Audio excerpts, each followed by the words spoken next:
हिस्से में मौजूद है। अल्लाह के हर हिस्से में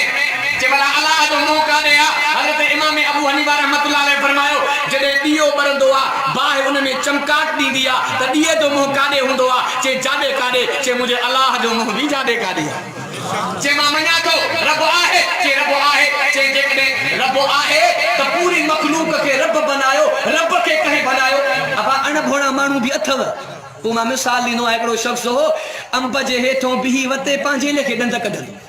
के चयो रखिले छो तो निभागा जे अल्लाह जो फैसलो सही कोने घोर वञा तुझे अकुल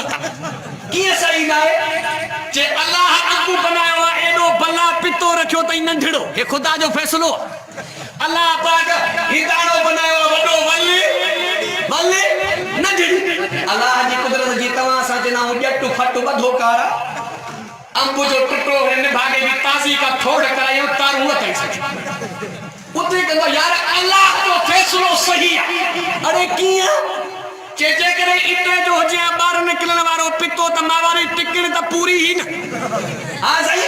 त एड़ा निभागा भी अथव। हजरत इमाम अबू हनीफा रहमतुल्लाह अलैह फरमायो अंग ईंदा थी जैसे ईंदा जे गण उबता त गाल समझाए शुरू के 10 9 8 7 6 5 4 3 2 एक भी आयो तो बात पटी भी हालांकि इमाम अबू हनीफा रहमतुल्लाह अलैह फरमाते हैं ना भी देंगे जैसे एक का बाद कोई अंग ना है कि निभागा रब के साथ का भी बाद काई जात ना अल्लाह के साथ का बाद काई जात नहीं। अल्लाह अकबर कबीरा हजरत मौलाना मोहम्मद कासिम नामा करीम रहमतुल्लाह अलैह एक ईसाई सामना नो दिनो ईसाई जो दो ताजे मोहम्मद का असा जे ईसा नबी जो मकाम मथे आ के दलील केरो आ के दलील केरो आ ईसा नबी आसमान ते आ मोहम्मद अरबी जमीन में आरामिया अल्लाह अकबर कबीरा रब करीम ओ कातरा जदे अल्लाह तबारक व तआला के तने चाहिए को कुरान दा कम वठे तो रब जी मलिया माल चाण वारो धनार वेठो अल्लाह अकबर कबीरा जे ओ ईसाई के वो तुझो दलील जे मोहम्मद अरबी जमीन में सल्लल्लाहु ईसा नबी आसमान ते आ जे बियो मुझो दलील मना असा जे ईसा नबी जो मकाम मथे आ अल्लाह अकबर कबीरा एको धनार वेठो माल चाण वारो जे कुर्बान वञा तू इन दलील का मुकाबलो कंदो पयो तू मुर्न मोहम्मद काला ना दो नबी सा केड़ो मुकाबलो कंदो जे मां माल चाण वारे जाहिल के हाराए वे नाम नी दो जे दलील के जे दलील यो अल्लाह अकबर कबीरा मल्ला मोहम्मद का सोना न दई रहमतुल्लाह अलैह मायूसी के आलम में ना रोकी है जैसे छाजे करे मायूसा जे तू चाहे ला आलम जैसे घबराए ना वो कतारा मां नबी जो यारा वो कतारा मां सच्चारा वो कतारा मां वफादारा साईं घबराए ना हक जी बेड़ी नदिया पर मुनदीना है जे केड़ो दलीला जे मुजो दलील ही हुआ जे खाली तरह दू खणिया खाली तरह दू खड़ी आई हेडो भी वसना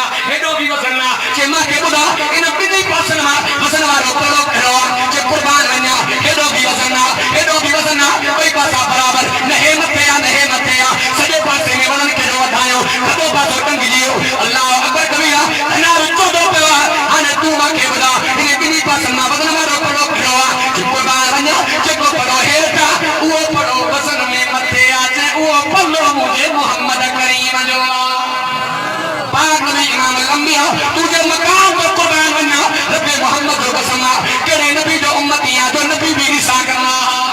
दादे तो सुभान अल्लाह कुरान पढ़ने वालों जो मकाम भी तो मथे आ आलम जो मकाम भी मथे आ आलम जो मकाम सादे करे मथे आ जो आलम ताल बनी यारी तो रब दे कुरान सा दादे तो सुभान अल्लाह के अल्लाह वाले ही कयो वजलियो सोहणे नबी दे सोहणे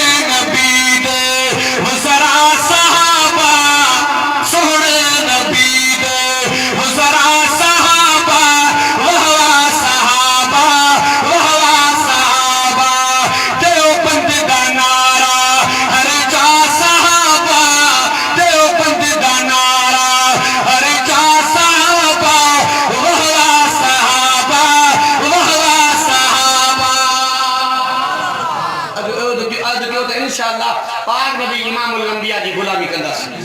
आलम ने साल है जो साथ लींदासी इन बा एका आलिम पियो आबिद मां मिसाल लींदो अब आलिम साके जे वाले को कुरान और हदीस के इल्म के कंदड़ हुजे ॻाल्हि सम्झो आलिम ऐं आबिद में वॾो फ़र्क़ु आहे मां हिकिड़े किताब इल्मी किताब मौलाना हाफ़िज़ अल्लामा इब्न अब्दुल बर रहमतुल्लाह लिखियो आहे त जॾहिं आलिम माण्हू दुनिया में वेंदो आहे त शैतान उन वागो ख़ुशि थींदो आहे जॾहिं को जाहिल मरंदो आहे त जूअ बि न तुरंदी अथसि छोरा शैतान गॾिजी आहे त सौदी सिंधी विच मरे थो मुला त ख़ुशी में बापे को दिमाग़ न कहिड़ो कि ठीक है मां तव्हांखे अमल सम्झाईंदुसि हिकिड़ो मरतबा धिरकी जो आनो खणी आयो अब धिरकी जो आनो ॾिठो अथव थींदो आहे गिलास जेॾो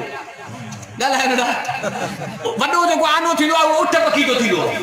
कया हुन आबिद रे जेकॾहिं अल्लाह तबारक व तआला इन झिरकीअ जे आने में ज़मीन आसमान मापराए छा ख़्याल आहे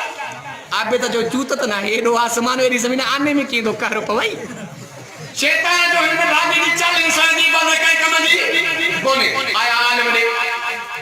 जेकॾहिं अल्लाह ताला ज़मीन आसमान ॾिनी आने मापराए छा ख़्याल आहे आलिम जो मां बदली दलील कहिड़ा हिकिड़ो अकुली दलील आहे ॿियो नकुली दलील आहे अकुली दलील कहिड़ो आहे अब जॾहिं तव्हां असां सिज ॾे तके तके अखि बंदि कंदा आहियूं न पोइ बि थोरी देरि अखि जो इन सिज जो नक्शो इन अखि जे कारे टिके में रहंदो इहा ज़ात कंहिंजी अल्लाह जी नकली दलील कुरान अल्लाह का जिब्रील नकल को जिब्रील का नबी का उम्मत कुरान में इन्नल्लाह अला कुल्ली शैइन कदीर अल्लाह पाक हर शइ ते कादिर अल्लाह पाक हर शइ ते कादिर बड़ा मुझो इहो वाद हो सच में बुझियान अबे दोस्तों कामयाबी तव्हां साडी करे आए फिर तव्हां से कुरान ते अमल कंदासीं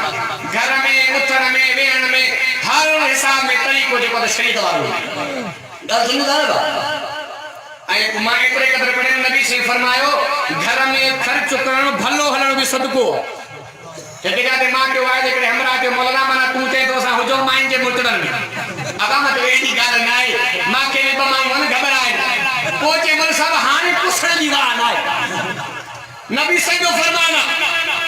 हज़रत मूसा नबी अर्ज़ के मुंहिंजा अल्लाह जंहिंजे मथां तूं राज़ी थींदो आहे अल्लाह कीअं ख़बर पए अल्लाह पाक फरमाया मुंहिंजा मूसा जंहिंसां मां अल्लाह राज़ी थींदो आहे न पहिरियां धीअ जी औलाद ॾींदो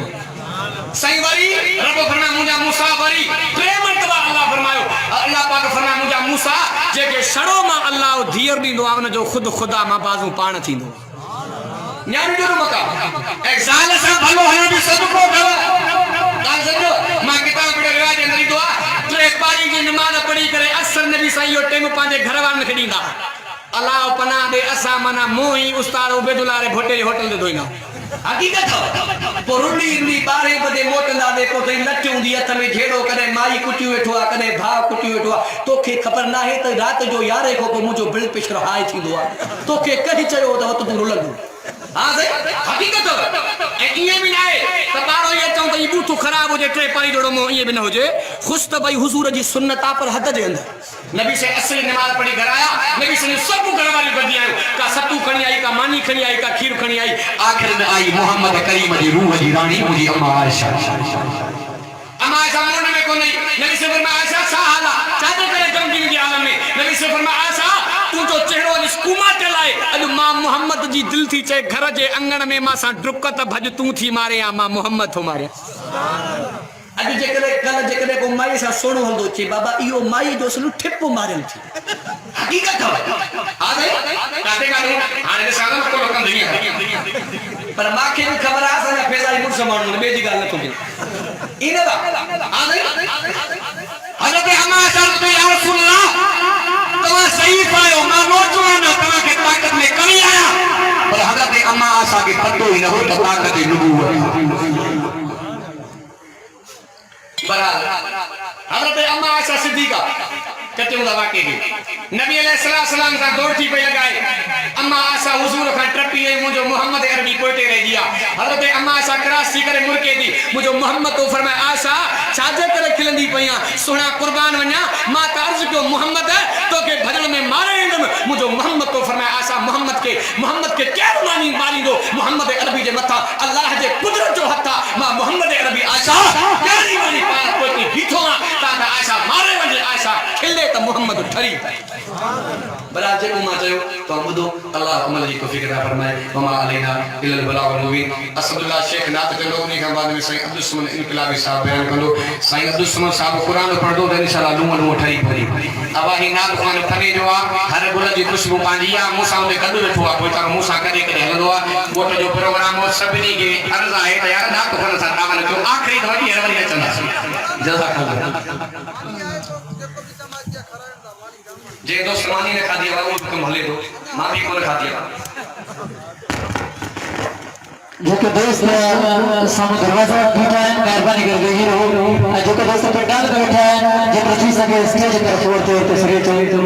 जेके भी दोस्त बैठा है मेहरबानी करे स्टेज पर पहुंचो ताकि जेके दोस्त बाहर बैठा है वो आराम से इत्मीनान से बैठे उठिए जे शाबाश जेके भी दोस्त बैठा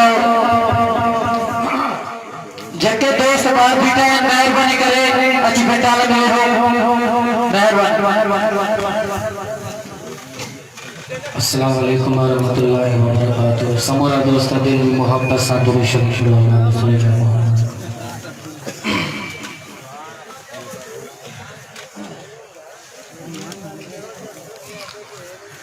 दुश्मन वयो जलिया दुश्मन वयो जलिया वलियन जो सो वलिया जन जो गुलाम आया मुर्शिद अली अलिया दुश्मन वयो जलिया वलियन जो सो वलिया जन जो गुलाम आया मुर्शिद अली अलिया दुश्मन वयो जलिया वलियन जो सो वलिया जन जो गुलाम आया मुर्शिद अली अलिया दुश्मन वयो जलिया शेर खुदा जडे भी मैदान में नारा लगी वेंदा दुश्मन भजी वेंदा नारा लगी वेंदा दुश्मन भजी वेंदा अज भी अरे सजण जी अज भी अरे सजण जी सारा गली गलिया दुश्मन वयो जलिया वलियन जो सो वलिया जन जो गुलाम आया मुर्शिद अली अलिया दुश्मन वयो जलिया वरी संगो मिलो सजण खे मिठी फातिमा मां जो प्यारे नबी जी न्यारी तंहिंखे मिली अदा जो प्यारे नबी जी न्यारी तंहिंखे मिली अदा जो थी गुरु कव्याह कांदा थी गुरु कव्याह कांदा जन अरबी कर हलिया दुश्मन वयो